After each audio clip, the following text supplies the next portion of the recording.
CA ஆதரிச்சு என்ன சொன்னாரு, தமிழ்நாட்டில் உள்ள ஒரு முஸ்லீம் கூட சிஏனால பாதிக்கப்பட மாட்டாங்க. இது என்ன ஒரு இந்தியாவுடைய ஒரு அரசியல் தலைவர் பேசுற பேச்சா? தமிழ்நாடு தனி நாடா?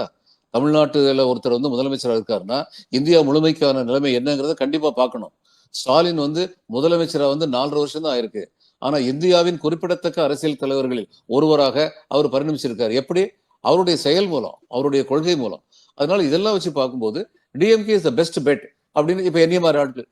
அப்ப டிஎம்கே வந்து நாங்க வந்து இத மாதிரி புனிதமான கட்சி உலகத்துல இல்லைன்னு நாங்க சொல்லல.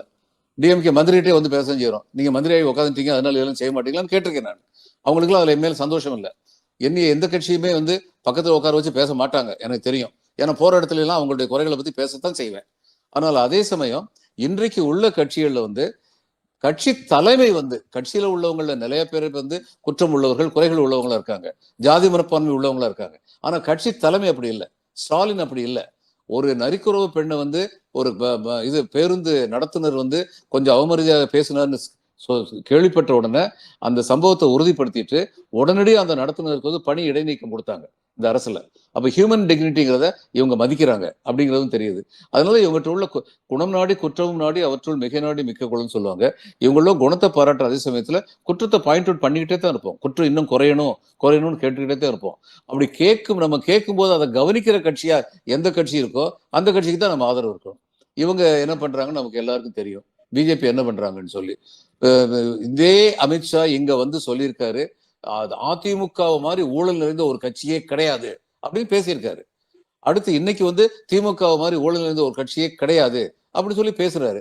எனக்கு ஒரு சந்தேகம், இவர் எப்பயுமே ஜன்னல் வழியா பாக்குறது இல்ல, கண்ணாடியை பார்த்துக்கிட்டே பேசுறாரோ ஒரு சந்தேகம். பிஜேபின்னு சொல்ல வேண்டிய இடத்துல ஏடிஎம்கே அல்லது டிஎம்கேன்னு சொல்லிக்கிறாரோ. இவங்க பண்ணாத ஊழலா? வியாபம் இவங்க ஆட்சியில் இருக்கிறதுனால இது ஊழல் ஏதோ விசாரணைக்கே வர்றதில்ல. வியாபம் ஊழல் வந்து எவ்வளவு பயங்கரமான ஊழல்.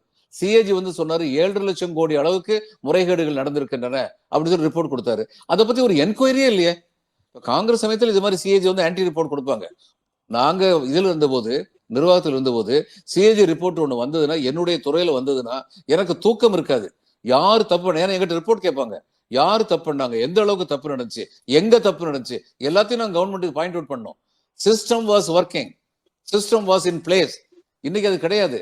இந்த பிஜேபிக்கு நான் அடிக்கடி சொல்லுவேன், பிஜேபி ஏதாவது குற்றம் சொல்லும் போது என்னுடைய நண்பர்கள் சொல்லுவேன், உனக்கும் எனக்கும் இந்த திமுக ஆட்சியை பத்தி குறை சொல்றதுக்கு பூரண உரிமை இருக்கு. இந்த பிஜேபிக்கு அந்த அருகதையே கிடையாது. இதுதான் உண்மை. அதனால இன்னைக்கு உள்ள நிலைமையில இவர் அடிக்கடி ஏன் வர்றாருன்னா, ஏதாவது பண்ணி டிஎம்கே வந்து கிரெடிபிலிட்டியை காலி பண்ணிடலாமா அப்படின்னு சொல்லி அதுக்காக வர்றாரு. வேற ஒண்ணும் இல்லை.